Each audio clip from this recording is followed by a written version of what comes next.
Times Network ద్వారా గుర్తించబడ్డ India's number 1 varicose veins hospital Avis ని సంప్రదించండి. తమ్ముడు అన్నయ్య తరఫున అందరి తరఫున మాట్లాడు. ఇందాక రఘురామకృష్ణరాజు గారిని కలిసేసి ఇటు గచ్చిబౌలి నుంచి వస్తూ ఉండే కారులో, త్రిపుల్ గారిని కలిసి గచ్చిబౌలి నుంచి వస్తూ ఉండే, కారు ఇటు తిరిగింది, కట్ చేస్తే ఇంకో కారు ఆడేది నా వెనక, కొంచెం ఇటు ఐటికి సిటీ ఇటు తిరగగానే ఇంకో కారు ఆడేది నా వెనక.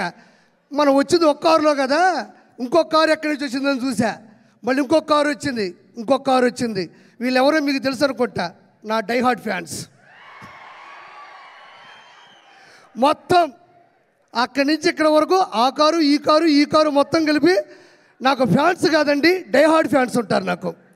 నేను ఎట్ట పోతుంటే అట్ట వస్తుంటారు. సరే ఇదేందబ్బా ఇది ఈ విధంగా తిరుగుతున్నారు నా వెనక. సరే ఇప్పుడు నేను ఎట్ట కాపాడుకోవాలి, నన్ను ఎట్ట సెక్యూర్ చేసుకొని భయంతో వస్తూ ఉన్నా. కట్ చేస్తే లొకేషన్ చూస్తూ వస్తున్నాను, టక్కన వాళ్ళు అలా వస్తూ ఉన్నారు. కట్ చేస్తే చిరంజీవి గారు కటౌట్ కనబడింది అంతే. నిజంగా నాకు ఎంత ధైర్యం వచ్చిందంటే, వాళ్ళు ఎంతమంది వచ్చినా సరే ఒక్కసారిగా మెగా అభిమానులు తాలూకు ఆ బొమ్మ కనబడిందంటే ఒక్కోడికి దెమ్మ తిరుగుతుంది.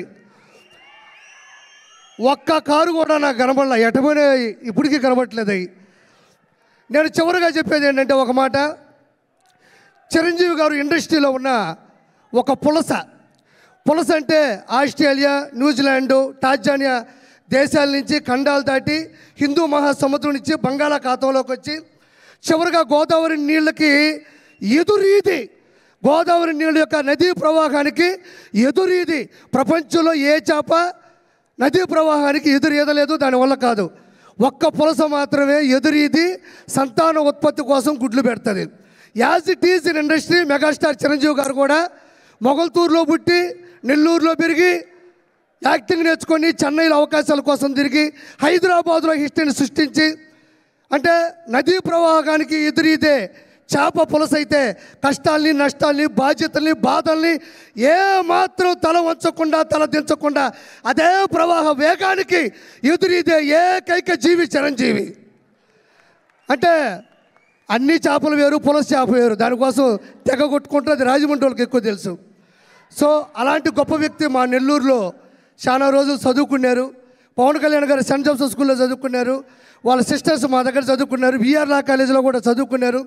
చిరంజీవి గారు అత్యున్నత స్థాయికి వచ్చేంత వరకు కూడా నెల్లూరు ఆ మనిషి మధ్యలో వచ్చేస్తుంటుంది. అందుకు అత్యున్నత స్థాయికి వచ్చేంత వరకు కూడా నెల్లూరులో బస చేసినటువంటి చిరంజీవి గారికి ప్రపంచంలో ఉన్న ప్రతి వ్యక్తి ద్వారా ఆశీస్సులు అందరిని మనస్ఫూర్తి కోరుకుంటూ థ్యాంక్ యూ సో మచ్. జై చిరంజీవా, జై చిరంజీవా, జై చిరంజీవా. నువ్వు వచ్చి అభిమానంలో కూడా చేపను మర్చిపోలేవాడు. సుమన్ టీవీలో మీ పర్సనల్ అండ్ బిజినెస్ ప్రమోషన్స్ కోసం కింది నెంబర్కి కాంటాక్ట్ చేయండి.